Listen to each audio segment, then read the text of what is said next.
The topic for today's discussion is Islam or atheism, which one makes more sense? Now before we even talk about Islam or atheism, we need to discuss something very important. What does it mean by making more sense? That's an important point, because my thesis today is going to argue that atheism and atheists, without having any offense, this is my personal opinion, not the opinion of Hassan Isaac or anybody else, or the majority of the Muslims, is that atheists are irrational. And this is not funny, because this is what I mean by making more sense. There are two concepts in Western philosophy that also belong in Islamic philosophy. And we have the profound debate of the rationalists, the rationalists, versus, who knows this? The empiricists, okay? Now these are two different understandings of epistemology. How do we get to know knowledge? Can we know anything at all? What is the source of knowledge? Now the rationalists, they believe in something called a priori. Okay? I'm going to discuss what that means. And the empiricists, they follow a thesis of a posteriori. Okay?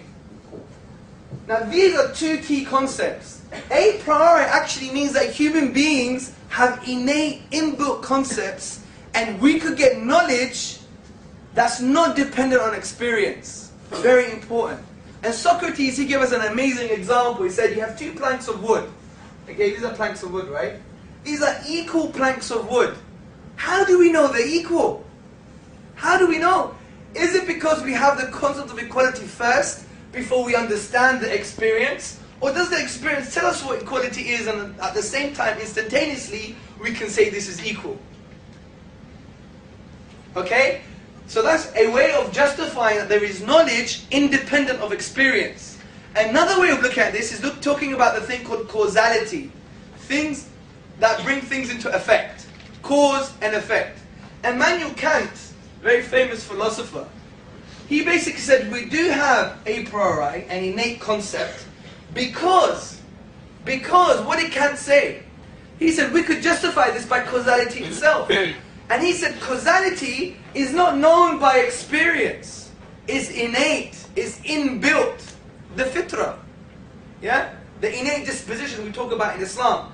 And he justified it in the following way. For example, if I'm looking at this auditorium, and I'm looking at the brother on my left, the brother on my right, the ceiling above, the floor, I choose to order my perception from one place to another. But if there was a brother that was running across this room, I could only see his front before I see his back. Now, the way I understand I could shape my perceptions in my own order, if I could order them or not, is based on causality. If we never had the concept of causality, we could never understand the order of our perceptions. Think about this, Let me illustrate with a house. Okay, you have a house here, okay? There's a door, there's windows. You could choose what to look at in this house. You could look at the door first, one, the window second, the other window third, the roof fourth, and the wall fifth. You could order your perceptions because it's still. However, if you had a little man, and he was running, whoosh, there he goes, and you were here, you could only see his front first before you see his back. So we understand we can't order our perceptions. And the concept that allows us to understand if we could order our perceptions here or there is causality. So experience, touch and feel, doesn't really give us that knowledge. So there's a difference between these two schools of thoughts. And the atheists predominantly are here. Okay? The atheists are here.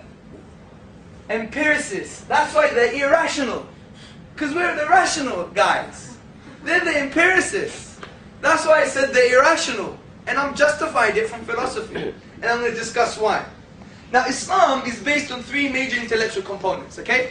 Islam is based on the existence of God and His oneness. The miraculous nature of the Quran, i.e. the Quran is a signpost to the transcendent. It's a miraculous book.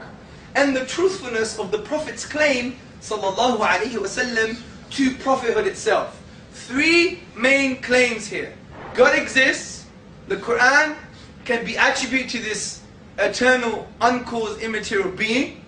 And 3, the Prophet ﷺ is a prophet. And we could justify that using logical deduction, rational deduction, something that I'm going to talk to you about in a bit. So, let's talk about the first topic now. God's existence. Now, brothers and sisters, we've all asked the same questions.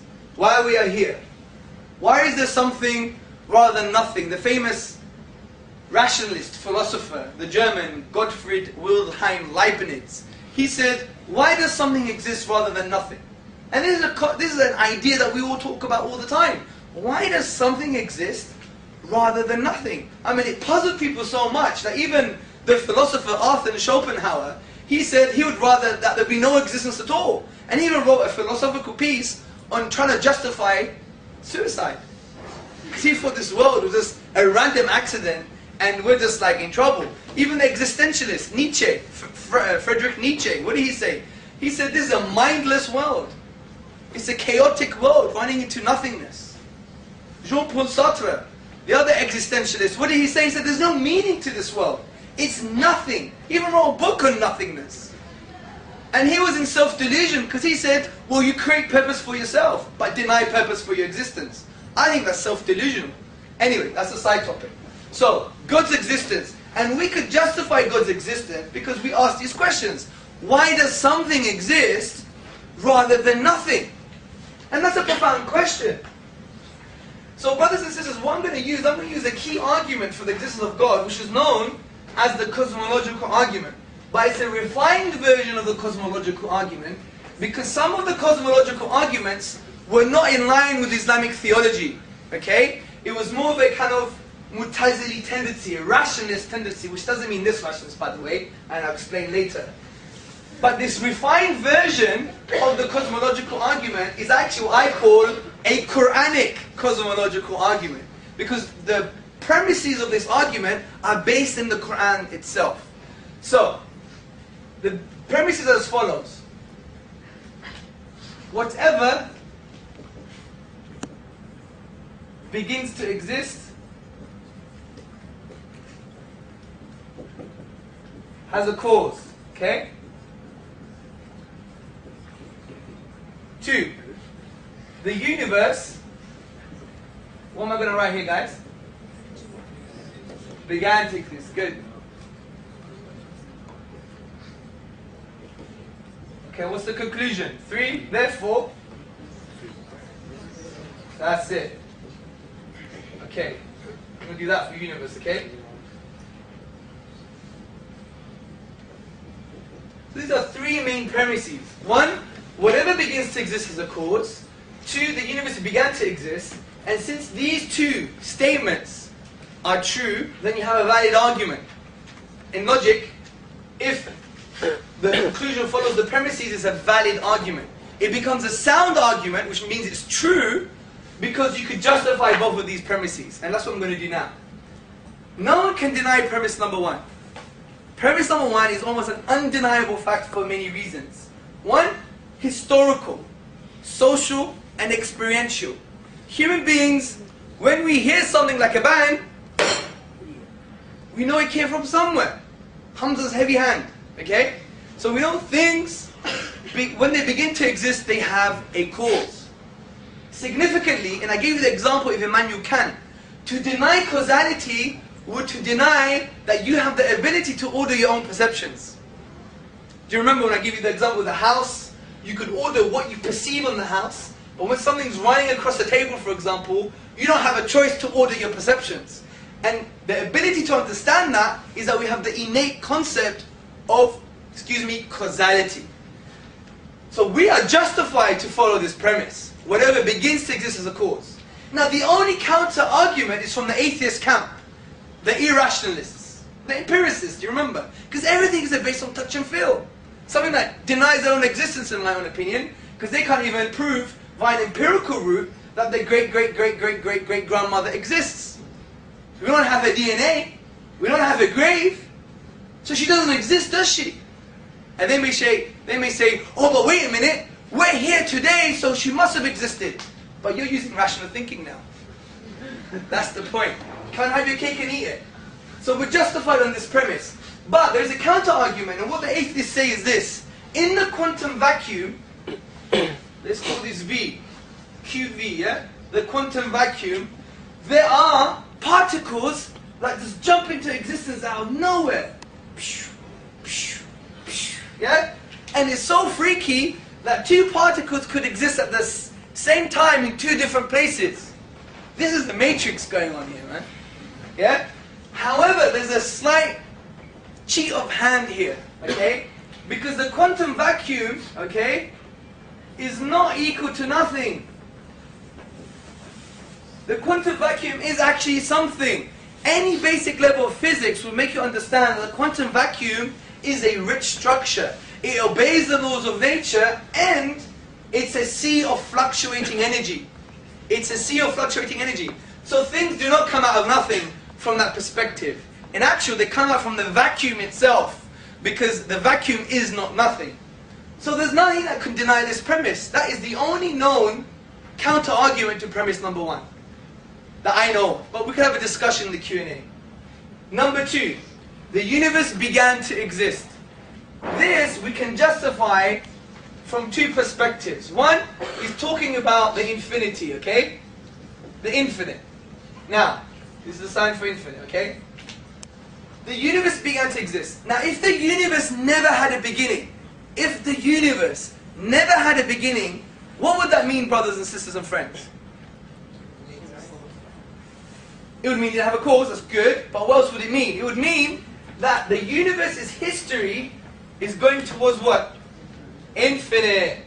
Excellent. But there's a big problem here. The concept of the infinite cannot be exported into the real world. Okay? Into the real world. The concept of the infinite cannot be exported into the real world. Let me give you some examples.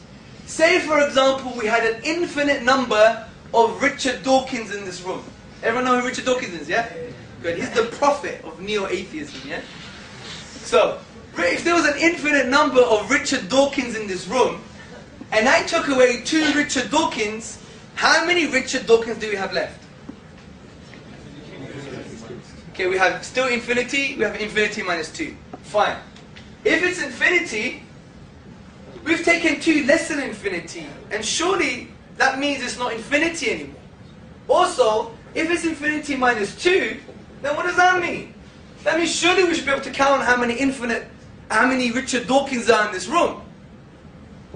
So what happens is, even the mathematicians agree with this, that the infinity can't be exported into the real world. It exists in the mathematical universe, in the mathematical discourse, with axioms and convections that make sense in that world, but doesn't really make sense in the real world. I'll give you another example. Say there's a distance between me, my Chinese friend called me, yeah, and Richard Dawkins, okay, RD. We could potentially split this distance into infinite parts, and we'll never get to the end. Potentially.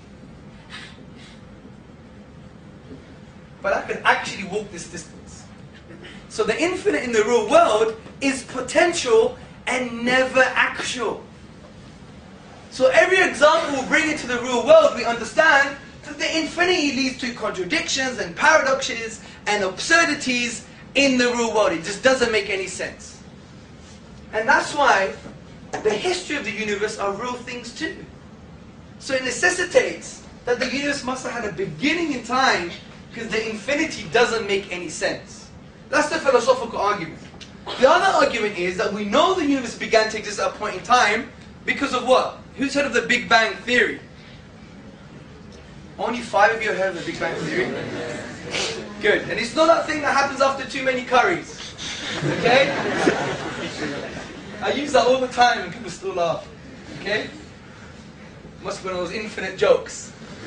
Okay, so the Big Bang, according to the hot standard model of the Big Bang, the universe came from a point in time. T is equal to 0.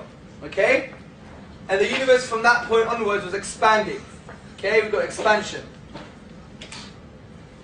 According to prominent scientists like Schramm, Beatrice Tinley and others, they said that the universe was shrunk down to nothing at all. Was actually shrunk down to a point of infinite mass, 0 volume.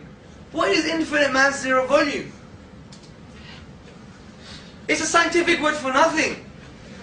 So they just made up nothing to sound cool. Just like what we do with killing innocent civilians, they call it collateral damage. It's a very kind of abstract word. Anyway, that's another topic. We're not doing politics today. That's November 24th, okay? Fiqh's time in Birmingham. Anyway, sorry, I'm advertising. So what was I saying? What was I talking about?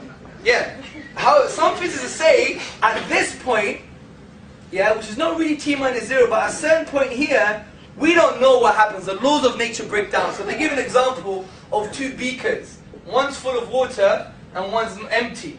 And this is t is equal to 0. And from this place, whatever this place is, yeah, it starts to sound like religious people. The water fills this thing here in order to have the Big Bang. So whatever happens is a t is equal to 0. There's a t equal to 0. There's a time, according to cosmological theory, that the universe began to exist at a point in time. There was nothing, and now there's something. This is similar to the religious explanation of ex nihilo. Ex nihilo in Latin means from nothing. It was created from nothing. So we've got two arguments that the infinity doesn't make any sense, and scientific cosmological theory to justify the universe began to... Is everyone following me so far? Good. So what logically follows, the logicians amongst us? Well, therefore the universe is a cause. Because if whatever begins to exist as a cause, the universe began to exist, therefore the universe must have a cause. Does this mean it's God? Who would say this cause is God? You blind faith people. No, it just means it's a cause. You can't say anything now. And what's quite interesting is that the Quran actually gives us these premises. The Quran says, which is the book of the Muslims by the way, the Quran says, do you think the heavens and the earth, i.e. the universe, came from nothing? Do you think it created itself? Do you think you created it? So it gives you this kind of questioning, because the Quran is a dynamic book that way. It makes you really think, makes you really ponder on man, life and the universe. Hence, it always talks about أَوَلَمْ يَتَفَكَّرُوا فِي أَنفُسِهِمْ. Do they not reflect within themselves? أَفَلَا تَعْقِلُونَ. Do they not use their minds? Do they not use their intellect? So he's telling us about the universe. When you ponder the universe, are you saying this whole thing came out of nothing? You guys are crazy. Yeah? Anyway, so we know there's a cause. We know the cause for the universe. Now, the rationalists, we want to talk about the rationalist thinkers, they would find out what this cause is. The empiricist would just shut up. Do you know why? Because they just say it has to be based on touch and feel. And this cause must be immaterial, but we don't have any experience of touch and feel that's immaterial. So we can't say anything. This is why they deny the existence of God. It's based not on evidence, because they don't have any evidence. It's based on the fact of their method of thinking. That's the profound point we need to understand. So when Richard Dawkins always complains, which to be honest he's a bit of a coward because he goes on Channel 4 and picks at little girls with hijabs. I don't know if you saw that program. You know, big guy, big brain of the world, talking to 3 little 7-year-olds. How dare you believe in evolution? Believe in me. Yeah? That's the problem here. That's the arrogance of atheism, in my opinion. Not only do they presume atheism to be true, but they stick to a method of thinking that is 1960s. Because the reason I'm saying it's 1960s because there was this movement called logical positivism in the 1960s, which meant everything you say must be verified. In America, they used to call it verificationism. So even when you say, I love you, to your mother or your wife, you have to prove it. And then you just end up giving them chocolate. Give them all those chemicals, yeah? Anyway, that's another discussion. So this cause, if this cause caused the universe, there's some things that we can rationally assess. One, this cause must be one. The reason it must be one because of a philosophical principle in science and philosophy called Occam's razor. How do you spell it again? There you go, Occam's razor. Obviously I don't use a razor, so that's not a funny joke. Occam's razor, which is do not multiply entities beyond necessity. Do not multiply entities beyond necessity. So, therefore it must be one. The famous philosopher and theologian, Al-Ghazali, the 11th century theologian, he made a profound point. He said, the reason it must be one also, because outside of the universe, we don't have any conceptual differentiators, okay? There you go, sorry. That's why I don't use Microsoft Word all the time, it does all the spelling for you. Yeah, conceptual differentiators. Now what he meant was this. We know that there's more than one human being in this room because of what? Because of placement, distance, shape, height, volume, and size.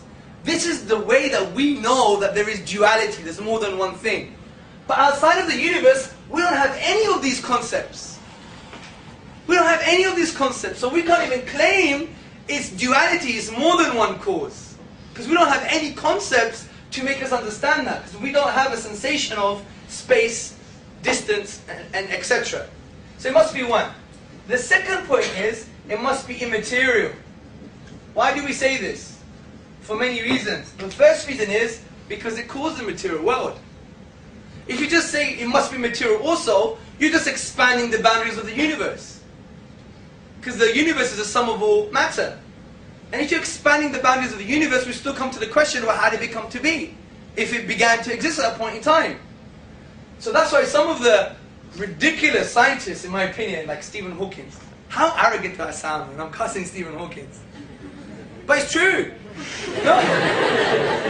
The reason it's true, I was reading his book the other day, The Grand Design. I'm like, oh my God. He's saying philosophy is dead. That's what he said. And thinking is dead. Everything can be based on our touch and feel and these theoretical models that exist in the mathematical realm of discussion. He's saying basically that the universe created itself. I mean, would you accept such a proposition? If I said I created myself, that would mean I'm in existence and not in existence at the same time. And that's another discussion. So it must be material because it created the material world. The third point, it must be uncaused. Because one of the only arguments I've heard from all the atheists, specifically when I had a debate with Professor Simon Blackburn in Cambridge University, one of the top atheists in the country, all he came up with me was saying, well, who caused God then? Is that all you have? But that's all they have. You could have questions after. Honestly, you can have an hour. I'll give you an hour. Okay? So don't worry. I know you're frustrated, but we get frustrated too. We live in a post-secular society, and the atheists are getting their guns out. It's time we got some guns out too, yeah? Okay, so uncaused. Uncaused, yeah? It must be uncaused because of the absurdity of an infinite regress of causes. Okay? The absurdity of an infinite regress of causes. The reason it's absurd is because if there's a cause to the cause of the universe, then what stops us saying there's a cause for the cause for the cause of the universe? Well, let's carry on. Then there's a cause for the cause for the cause for the cause for the cause of the universe. You're stopping me. Then there's a cause for the cause for the cause for the cause for the cause. You start doing rapping. We start becoming rappers, for God's sake. And therefore, we end up with the infinite regress. We would never have the universe in existence in the first place. The very question denies the existence of the universe. I'll give you an example. I'm going to hold this table up. Hold this table, brother. Stop, stop. You got to ask his permission behind you. See? And if he does that, and he does that, and there's a whole chain of asking permissions, and that goes forever, am I going to get help picking up the table? Thank you. It's why a rational necessity, there must be uncaused cause for the universe. 4. This is a very important point. It must have a will. Why must it have a will? It must have a will because if it's uncaused, i.e., it's in an eternal existence, and it brought into existence a finite effect, like the universe, then it must have chosen the universe to come into existence. Because material causes and effects usually exist in the same time scale. Look, almost same time. You see, the cause, the effect of moving the table. Even if you were to, like, for example, push this, it's almost asymmetrical, it's almost instantaneous. The cause and the effect, they exist with one another. Significantly, if you had boiling water 100 degrees for eternity past, you'd have boiling water for eternity past. The cause existing with the effect. But since we know this is an uncaused cause, i.e. an eternal reality, it brought into existence a finite effect, it must have chosen the universe to come to existence. And choice indicates a will, and a will indicates a relationship with the universe. So even just using our minds, rational thinking, This cause must be one, immaterial, uncaused, and have a will.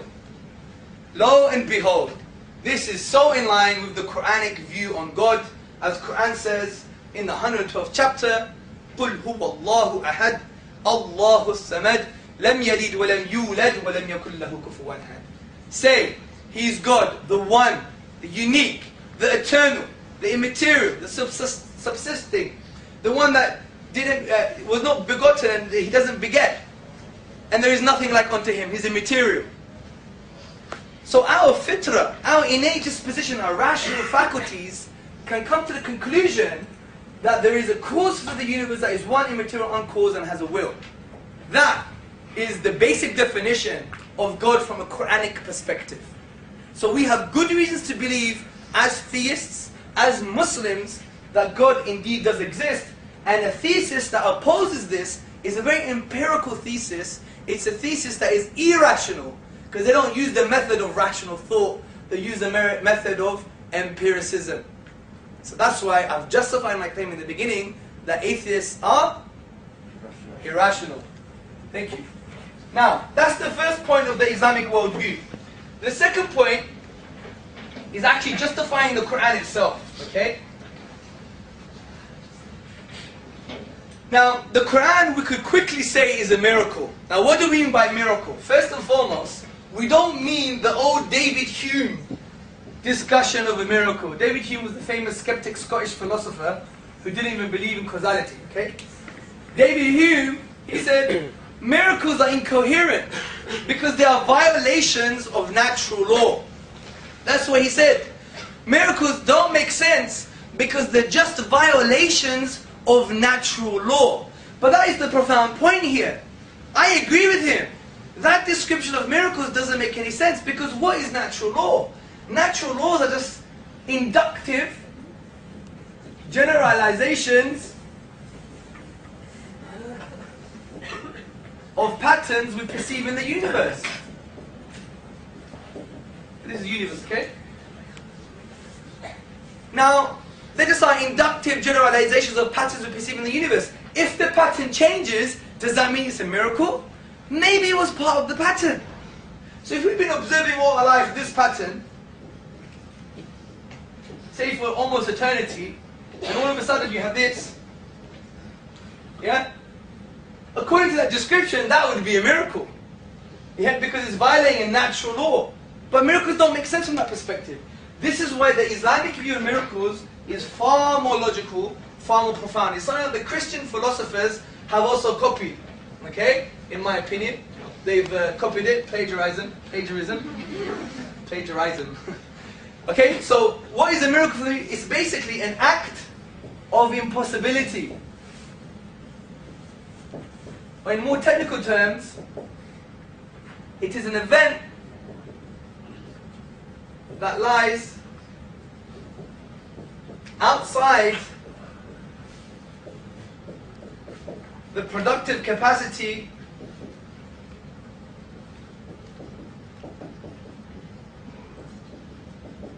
of nature. In English language, that basically means you can't find a naturalistic explanation by exhausting everything we know about nature and all the possible possibilities. So it's an act of impossibility or an event that lies outside the productive capacity of nature. My argument is that the Quran Q is a miracle from that description for three main reasons. Well, the Quran, first and foremost, we need to understand its nature. The nature of the Quran is a very dynamic book. It's not a book, it's not a linear book that has a beginning and an end. Genesis and then Apocalypse. Yeah? The Quran is not like that. The Quran is a four-dimensional text. And to be honest, for me, that indicates that it's a timeless book. It doesn't stay in a certain time. You flick through it, it just jumps out at you continuously. This is why the book can be argued to be a very existential book. It talks about the self, about our place in the universe and our relation with God and mankind and nature itself. This is why it asks profound questions and always uses the word يَتَفَكَّرُونَ, for those who reflect, which comes from the Arabic stem فَكَرَ, which you have words like tafakkur, to think, to reflect. And the implications of this meaning is so profound. It doesn't mean just reflect, any old reflection and meditation and contemplation. It actually means The thing that you're reflecting upon, you must inquire about its implications. What does it mean that the universe began to exist at a point in time? What does it mean that you have a self, you have a consciousness? And consciousness is this subjective reality that has no resemblance to matter. So how can something that has no resemblance to matter came from matter? That doesn't make sense. This is why Richard Dawkins even says, we don't know, when he talks about the consciousness or the self. So when you want to really deal with the atheist argument, talking about consciousness and free will, and then the logical conclusions of atheism will be totally against what they already believe. And this is like the self-delusion of the atheist, in my opinion. But we could discuss that further. So the Quran is a miracle for many reasons. One, it has a linguistic miracle. Okay? Two, historical. Three, natural phenomena, which many of you call scientific, but I don't use that word. Okay? The Quran is a linguistic miracle because, first and foremost, it bravely challenges mankind to bring something like it with regards to its unique structural features. Not aesthetic receptors. We're not talking about Shakespeare here, or Homer. Okay, we're not talking about how it moves the heart, which the Quran does. Some people used to listen to the Quran and some of them would just die. Arabs would die when they heard the Quran. Think about how profound that language is, yeah? But it's not about the aesthetic reception, it's about its structural features. And the Quran challenges mankind very bravely. It says in the second chapter, in the 23rd verse, وَإِن كُنْتُمْ فِي رَيْبٍ مِمَّا نَزَلْنَا عَلَىٰ عَبْدِنَا فَأْتُوا بِسُورَةٍ مِّن مِثْلِهِ وَادْعُوا شُهَدَاءَكُم مِّن دُونِ اللَّهِ إِن كُنتُمْ صَادِقِينَ. And if you're in doubt, talking to everybody here, those who doubt, the humanists, the atheists, the agnostics, the philosophers, the scholars, the teachers, the scientists, the physicists, those sitting on the fence, those in the fence, everybody, yeah? If you're in doubt about this book that we have sent down to our servant Muhammad sallallahu alaihi wasallam, then bring one chapter like it. Bring one chapter like it. The smallest chapter in the Quran is Surah Al-Kawthar, the abundance, which is only 3 lines long. And what we know, this challenge came in the context of a historical reality.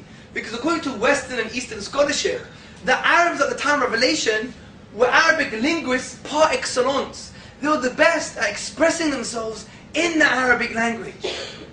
This is why Ibn Rashid, a very famous Arabic historian, he said the Arabs at the time of revelation, they would celebrate 2 things. The birth of a boy, and when a poet rose amongst them. So there was a socialization of language being the best at that point. And the Quran came to challenge those best placed to challenge the Quran. And they failed. They failed. Even the best Arab linguist of the time, Walid ibn al-Mughira, he said, by Allah, he even swore by God and said, this cannot come from a human being. I'm the best in poetry and prose and expressing in Arabic language, but the Quran has surpassed this. And this is supported by Western scholarship. For example, Martin Zamet, a Dutch scholar, he said the Quran is the most eminent written manifestation of the Arabic language. Also, you have people like Professor Bruce Lawrence from Duke University. In his book, The Quran, a Biography, on page 8, he says, as tangible signs, Quranic verses are expressive of an inexhaustible truth. They signify meaning, layered within meaning, light upon light, miracle after miracle. Reverend Al Bosworth Smith, in his book Muhammad and Mohammedanism, he says the Quran is a miracle of purity of style, of wisdom and of truth. It is one miracle claimed by Muhammad sallallahu alaihi wasallam, and a miracle indeed it is. We could discuss this later in the Q&A because there's more technical features to this, and you don't have to know the Arabic language, by the way, to justify this. We could use a process called logical deduction, which we could do in the Q&A. Historical. The Quran is a historical miracle because there was an absence of historical knowledge at that time with regards to certain things. For example, calling the leader of the Egyptians. There was 2 names. It was Malik and Pharaoh. How do you spell Pharaoh? Yeah, I like it. Now, this also goes against the borrowing theory, because everyone's saying, oh, Muhammad sallallahu alaihi wasallam just borrowed things from the Bible and the Torah, which is a fallacy. Because if he borrowed things, why didn't he keep the wrong things in there? From where did he know how to correct them? Especially if they're very minute details. And one of the minute details is king or pharaoh. Malik meaning king or pharaoh. In the biblical tradition, the leader of the Egyptians is always mentioned as pharaoh. But the Quran distinguishes them between Malik and Fir'aun. And one is at the time of Yusuf alayhi salam, Joseph, is it Joseph? Yeah? And Moses, Musa alayhi salam. And when we look into the hieroglyphics, and hieroglyphics weren't translated then, we had no idea until we found the Rosetta Stone. Good. So, the issue is how did the Quran know, how did the Prophet know that at a period in time, Pharaoh wasn't called Pharaoh, he's actually called the king, Malik, and at another period in time, he was actually started to be called Pharaoh. It's a historical miracle, because there is no natural explanation to come to this conclusion, because at that time, there was no knowledge then. Unless you're a conspiracy theorist, then that raises a lot of questions. Because where did he get the knowledge from? If he copied it from the Bible, and all the mainstream texts around that society always mentioned Pharaoh, then where did he get Malik from? And why is it exactly at the right time, according to modern studies? This is what I call historical miracle. Another aspect is the scientific phenomena, the natural phenomena, scientific miracle. We know the science at the time of Arabia, they used to believe that mountains used to hold up the sky. Here's the sky, okay? It might drop on your head. Okay? This is the primitive knowledge of science at the time. There was other science, like we had the science of Galen, that was borrowed at that time, but his science on embryology wasn't accurate and he was also wrong. But the point I'm trying to make here is the science at the time was either guesswork, okay, like Archimedes, the famous Greek philosopher, he did some great guesswork with regards to physics and came up with some laws that we call physical laws now. So there was some nice guesswork or speculation based on theory, but on specifics there was no accuracy. The Quran, the Prophet Muhammad ﷺ apparently knew, and this is one example, but with many examples in the Quran, that in Surah Naba, I think the 70th chapter of the Quran, he talks about mountains having pegs. Okay, this is the earth, that's the mountain, and it has a peg-like structure that's usually 3 to 10 times bigger than the original structure.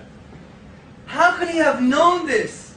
And not only that, the Quran mentions that it's to stabilize the earth to prevent from having even more destabilizations in the earth crust.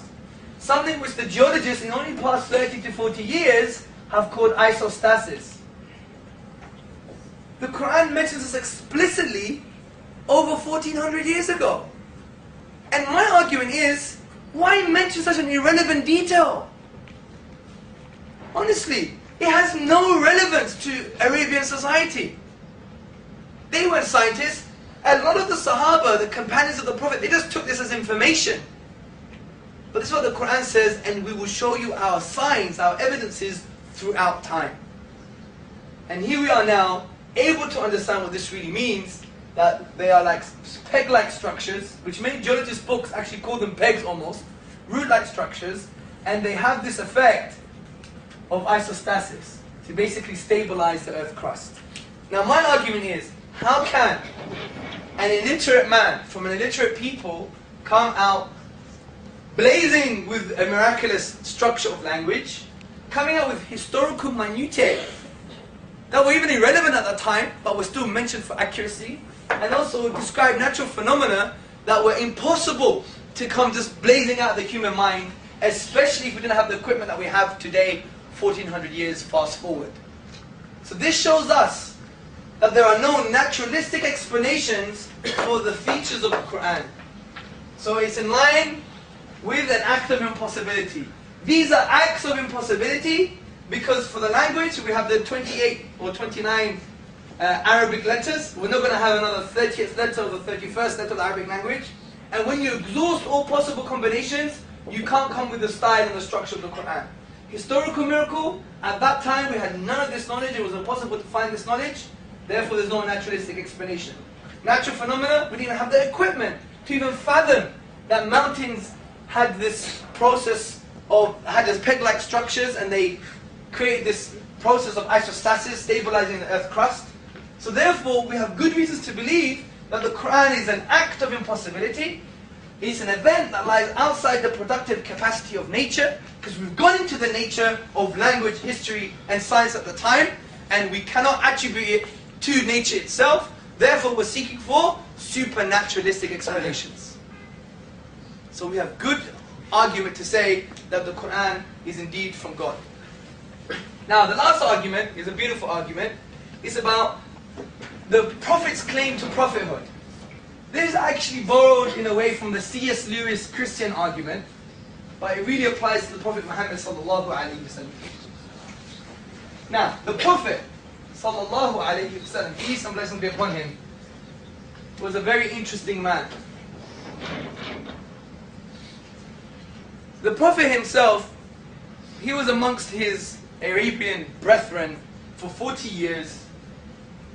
He was known to be a good guy, to bring people together to feed the poor. And he was living amongst Arabian society. All of a sudden, he came with this paradigm shift. Everything was turned on its head.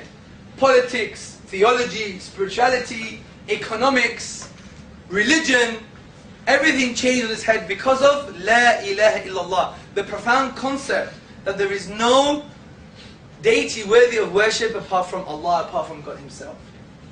And he came with the message that he was the Prophet. This is why in the declaration of faith as Muslims, we say, Ashhadu an la ilaha illallah.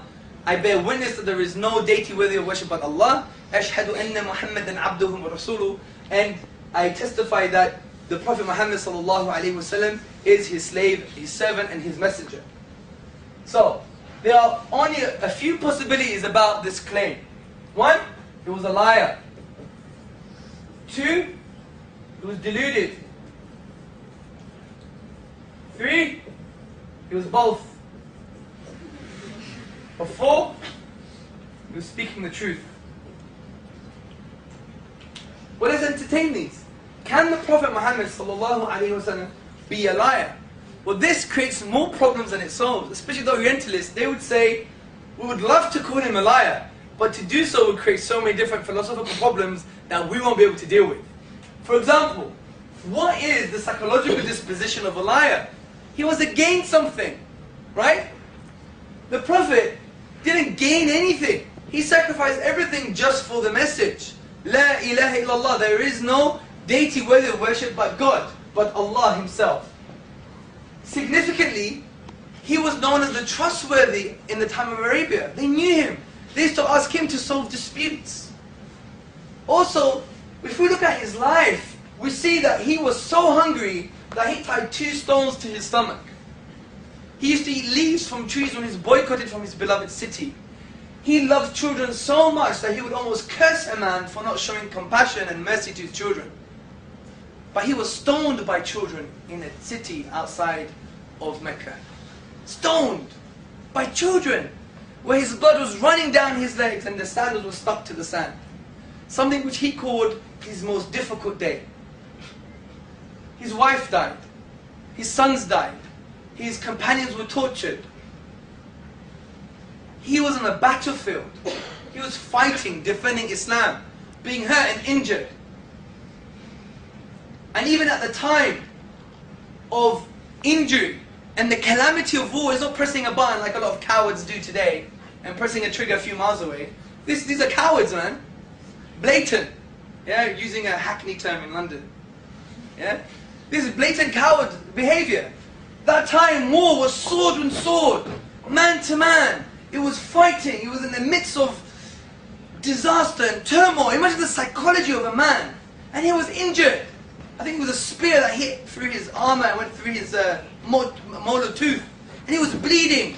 And his companions took him away and carrying him. And whilst he was being carried, he was doing this action. He was stopping the blood dripping from the floor. In that crisis of his worrying about defeat, worrying about his people being killed, worried about his own injury, he was stopping the blood from hitting the floor. And then the companions would ask, "What are you doing, Prophet? What are you doing? Why are you stopping the blood from going onto the floor? Why?" And he said, "Don't you know? I am a Nabi, I am a Prophet, and if my blood hits the ground, I am scared that God, that Allah will shed His anger on these people."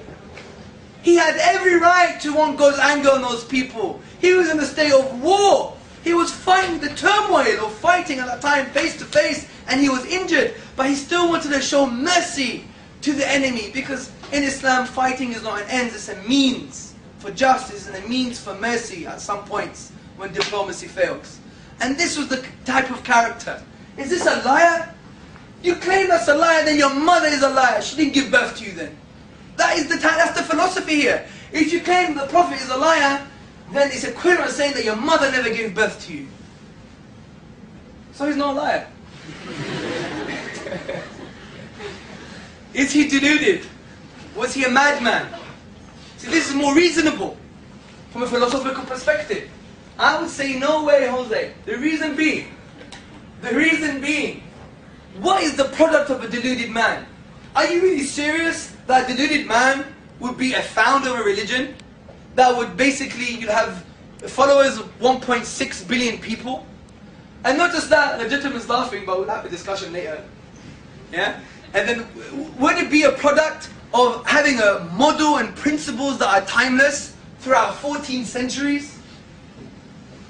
Come on, this is amazing. I'll give you an example of how he can't be deluded. Islamic economics.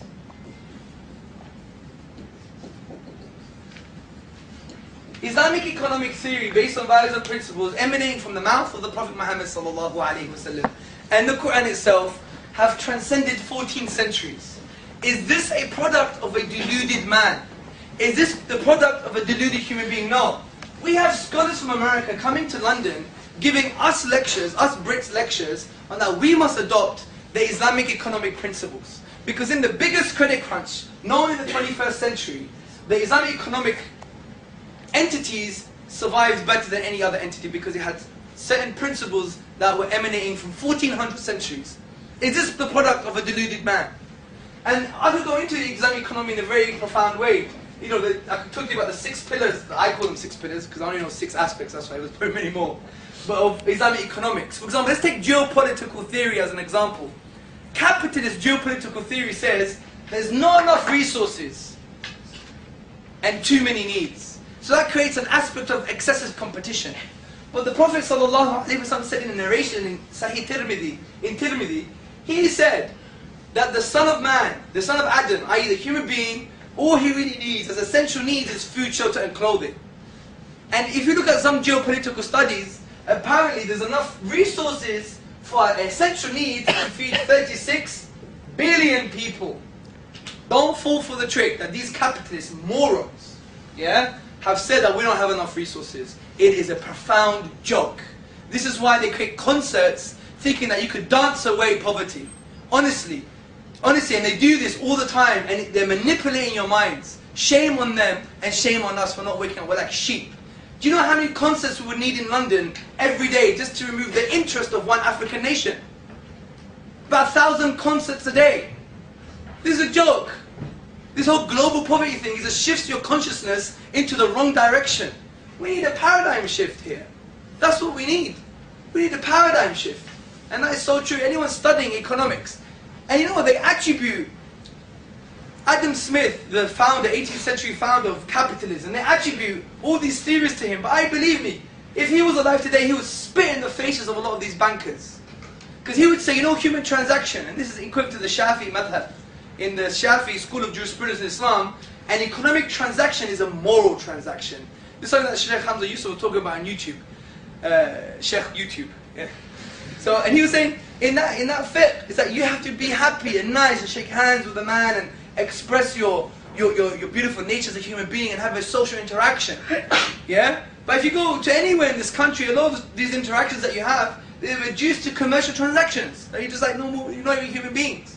And Adam Smith was spit in the face on these capitalists because they have actually destroyed this planet because of the geopolitical model and their theory, saying that there's too many needs and not enough resources, which is a lie, especially on current geopolitical studies. So, even just taking this one aspect of Islamic economy, which is geopolitical theory, how can this be a deluded man? Does this sound like a delusion to you? No. So, it's safe to say he wasn't deluded. Is he both? That's impossible. Because a liar is someone who knows he's lying but sticks to it. A deluded person is someone who thinks he's speaking the truth, but in fact is based on a falsehood. Those two things can't coexist. So we've got good reasons to believe that he was speaking the truth, which this is a supportive argument for the Islamic worldview. So, brothers and sisters and friends, I'm going to finish off by talking about something called purpose. Okay? Because I think this makes sense a lot. Now, we've got good rational reasons, not irrational, but rational reasons to believe in the Islamic worldview based on the existence of God, the miracle of the Quran, and the truthfulness of the Prophet's claim, sallallahu alaihi wasallam, to prophethood himself. But this is abstract philosophy. Does it really penetrate the heart? Because I converted to Islam about 8 years ago, and it took me a while. I was convinced in all this intellectual gymnastics, yeah? But I didn't take the step forward because it didn't really affect my heart. That's what we have to put in the context of what does it mean to be a human being. This is a profound concept. What does it mean to be a human being? Who am I? I'm reading this book by Carl Rogers. It's called On Becoming a Person. He was like the founder of the humanist-centric approach to counseling. And he was saying, especially in Western society, we run away from who we are all the time. We have these masks, these different personalities, which is quite interesting because the word for personality comes from the Latin word persona, which links to the word mask. Yeah, we all have these masks. Where is someone else? We always react to context. We never allow context to react to who we are. And therefore, what we do as human beings, we have two realities. We have what happened, the reality, and then here's our interpretation of what happened. You call your drama or your storyboard. You have a huge drama about life. Those two things are not the same. But we always make them the same. No, he does really hate me. Yeah, she's a... We do that all the time.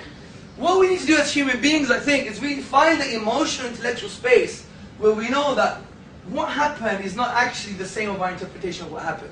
Because our interpretation is based on what? It's based on our conception of who we are. And really, who we are, according to Erich Fromm, the famous psychoanalyst and social theorist, he said, we are just a product of our capitalist system. We are a product of the system that we live in. And if we understand that, then it will change our interpretations a lot. Yeah? I'll give you an example. You're at work, right? And then you're always going to the water fountain, you drink some water. But there's two of your best mates there, always whispering. Yeah? And you're doing that for weeks.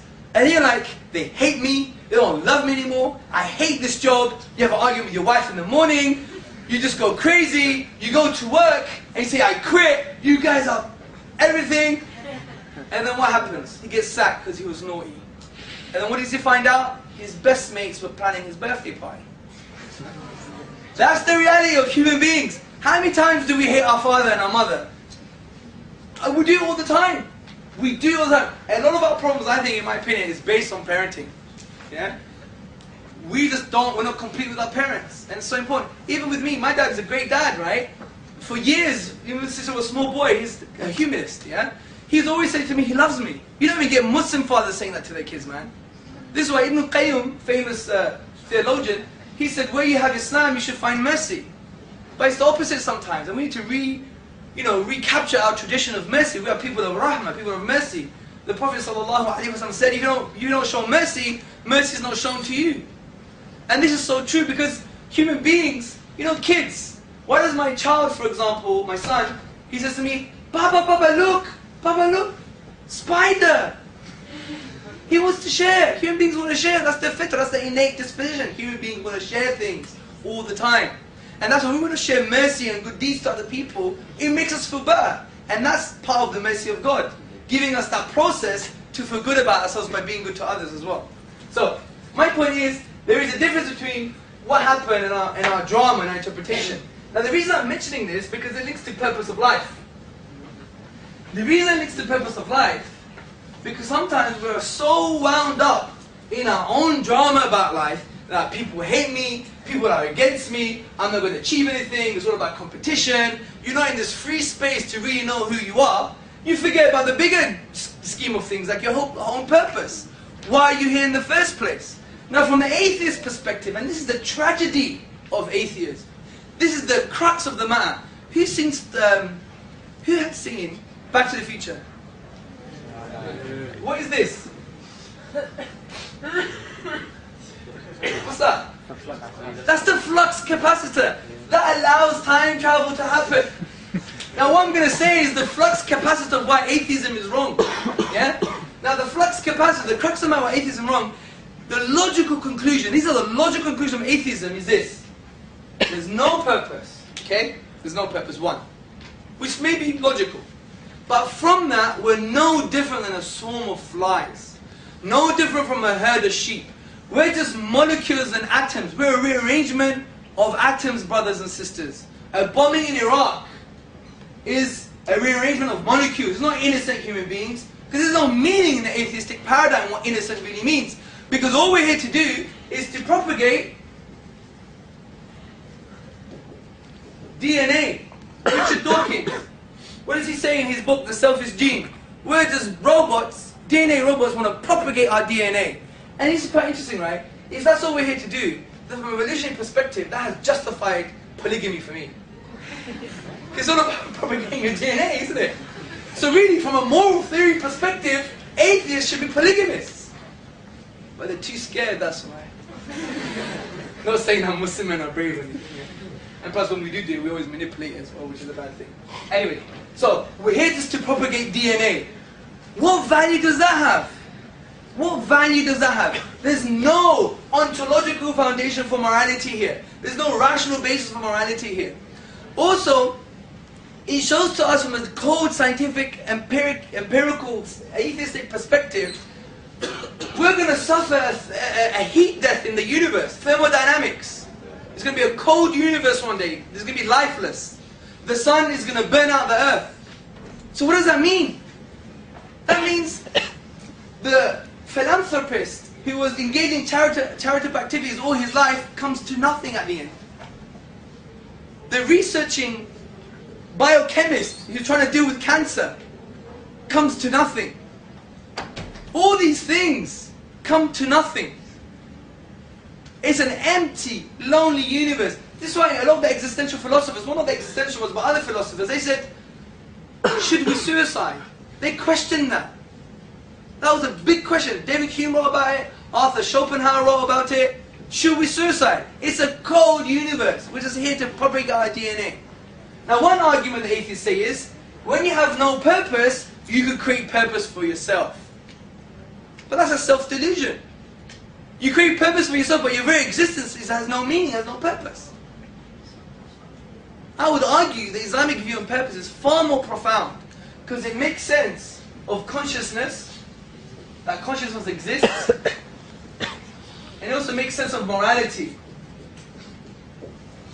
Because the evolutionary atheistic paradigm can't justify consciousness. It has no pre-evolutionary forerunner. Consciousness came about. Morality, if we truly believe, without being superficial, that killing a 5-year-old boy is objectively morally wrong, then the atheist paradigm cannot justify it. Because God is the only concept that transcends human subjectivity. There's nothing else.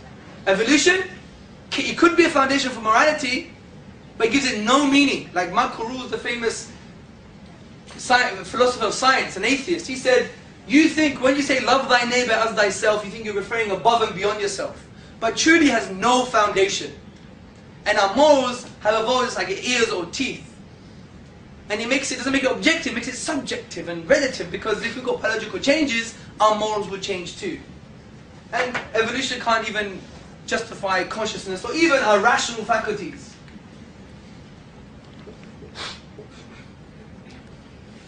So my point being is the logical conclusions that my point is that life doesn't make sense with regards to atheism. It makes life absurd. God as a concept and theism as a concept actually gives life meaning and value.